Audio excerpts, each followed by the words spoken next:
Colonel Don here. Welcome to the Colonel's Creamery presentation on making homemade ice cream. Now, I'm in my home. This is not exactly how we do it when we're making ice cream at our shop, but it is very, very, very much the same. We might make a much smaller batch here, and we also mix all of our own base and our own ingredients here. Where at the shop we use commercially made base. So we'll start out by, I've zeroed out the scale here. We'll start out by adding 16 ounces of whole heavy cream. Now I always measure these out by weight versus volume. It's just much more accurate, and I recognize that that's not exactly how things will measure out in terms of liquid measurements. However, you'll find it will be very, very close. I've pre-made my base, so after putting the cream in, then I'll put the base in here as well. This is a custard base. It's made with milk and sugar and egg yolks. And then I cook that base in the double boiler until it reaches 180 degrees. And then we cook it for at least a minimum 10 minutes, but actually the measurement is to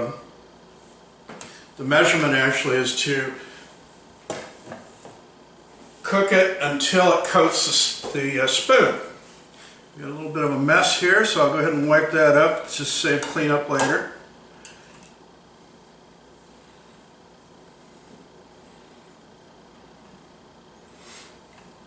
Okay, now then, when we get the base in here, and I've got it covering the top portion of one of the paddles, I'll put just a little bit more in,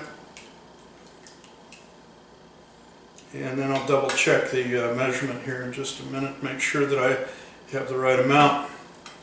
But all right. Okay, so that measures 1 pound, 3.6 ounces. We'll go ahead and set that into the ice cream maker. And what we're using here is a Cuisinart home ice cream maker. We'll go ahead and turn on the ice cream maker, and when we turn on the ice cream maker, I'll pour in the vanilla, and then I have pre-measured my salty caramel base. We're making salty caramel truffle ice cream today. So we'll turn the power on, that starts the cooler, and then we'll set the timer, and we'll set that for 50 minutes. It's very common, that's about what it takes, and then we'll push the start button and get it started freezing.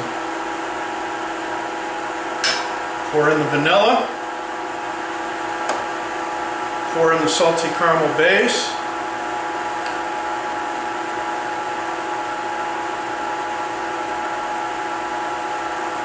which is all pre-measured out.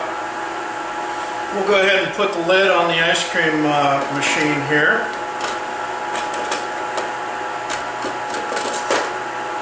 One thing that's pretty cool about this ice cream machine, this ice cream maker, I'm having a little trouble here, sorry. Okay, one thing that's pretty cool about this ice cream maker is it does have a lid here that you can open up, and then you can pour in ingredients after you've started the batch freezing. And then the lid also helps to hold the spindle in place for the dasher. So we'll let this go ahead and freeze for about 50 minutes. And right now it's about almost 2/3 full. And by the time we finish, it'll be nearly full. We'll make 1.5 quarts of ice cream. But this is basically how simple it is to make homemade ice cream in your very own kitchen at home. I didn't really quite mention this before, but all of our ingredients are pre-chilled so that everything can freeze just a little bit faster in the ice cream batch freezer. When we get finished freezing the batch in the batch freezer, then what we'll do is we'll go ahead and we'll take the ice cream out. We'll put it into this Cambro plastic container. It's already been cleaned, and then we'll put a lid on it. But the other thing that we're going to be doing today, as I mentioned, we're making salty caramel truffle.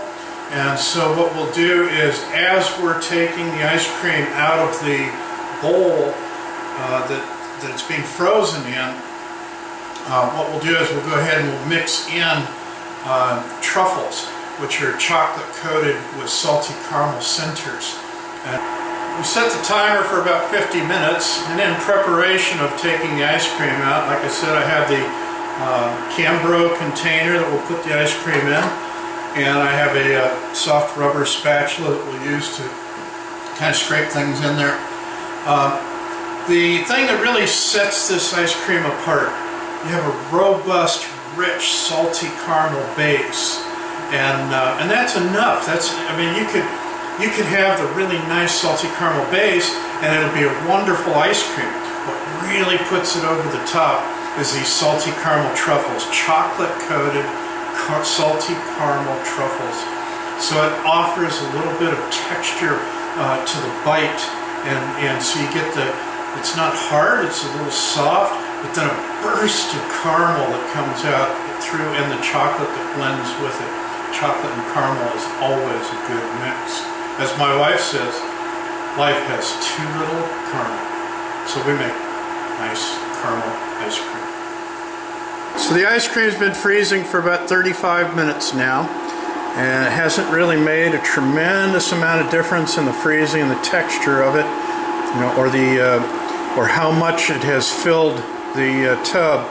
If you notice the reference of how much base there is in comparison to the dasher as it goes around, when we get closer to the end time of the freezing, you'll see that it makes quite a little bit of difference how much ice cream there is in there, because what's happening is that it's expanding, and then as the air is added into the ice cream and as it expands while it's freezing, like I said, that's called overrun, and you need to have a little bit of that air in order to keep it from being a solid hard block of frozen milk.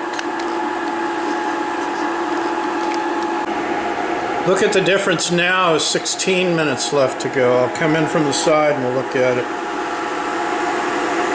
Now it's starting to get good, right? The ice cream is fluffing up. It's actually starting to get up over the top of the top blade, so it's definitely getting there. Usually I go 40 minutes on the ice cream batch freezer. I set it today for 50 minutes, so we'll probably be taking it off in about 6 minutes when it has about 10 minutes to go. Oh yeah, it's 13 minutes to go, and look at how it's fluffing up. I think I'll go ahead and be stopping it here in just a minute. It is definitely real close to ready. Okay, it's definitely time to go ahead and take this ice cream out. So I'm going to go ahead and turn off the freezer, and the cooler keeps going. What I'll do is I'll go ahead and take the lid off at this point. Have a little bit of ice cream up here on the lid. We'll get that off of there.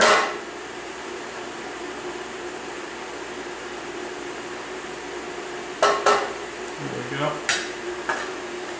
One of the things that's kind of neat about this little batch freezer is it has a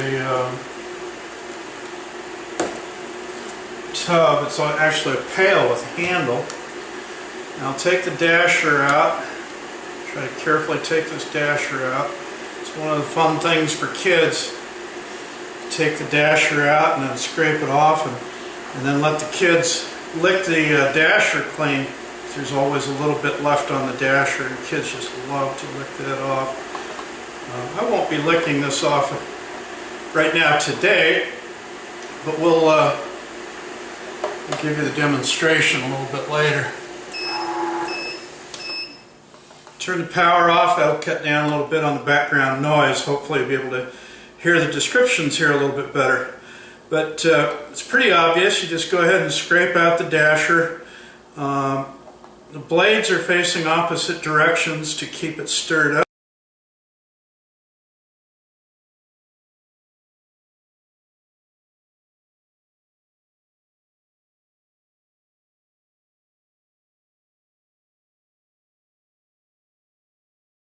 I really like ice cream, so I really actually kind of treat this like gold, if you will.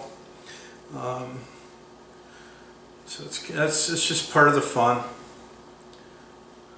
Try not to waste any if I don't have to, but there's always a little bit of residual that you can't help but not take advantage of every single little tiny little particle and speck. I'll get a plate and I'll set this down on the plate so as to not mess up the countertop so much. Now I've got a little bit of ice cream in the bottom here.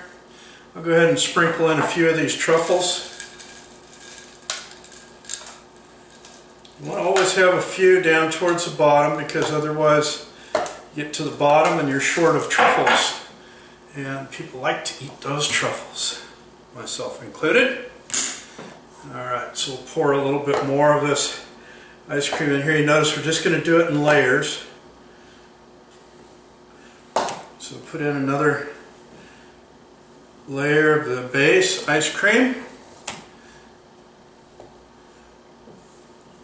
And we'll pour in a few more truffles. Truffles were pre-measured out. One of the things is you always want to document your recipes, measure everything out, and then that way you can be consistent. You'll know if you have too much of something, you have too little of something. If you have it all documented and measured out, then you can go back and you can make changes with some element of knowledge and control. And that's part of what we call scientific method.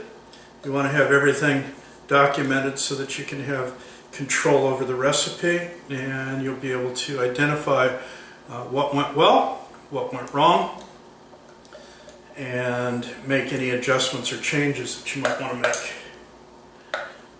Alright, that seems to be about as much as we're going to get out of this for now. This is a 2-quart container, and we only make 1.5 quarts. And now we'll put the last of the truffles across the top.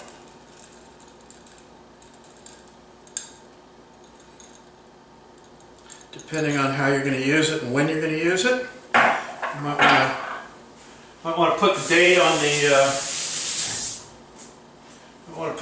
on the outside of the container. In this case, we're going to use it right away today. Now, one thing about ice cream, you want to temper it.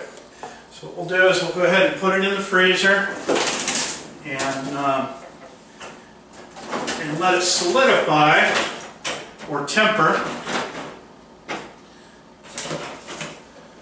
so that it'll harden up.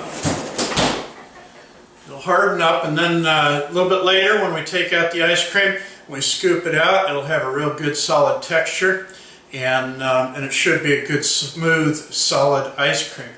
So that's basically the demonstration for today, making salty caramel truffle ice cream.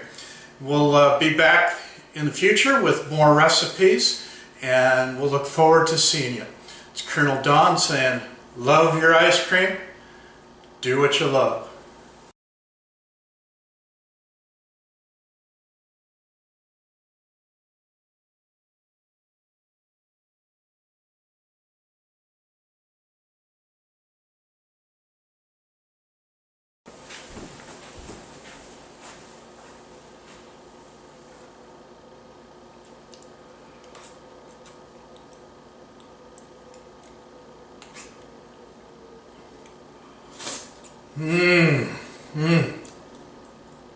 Oh, are we still recording?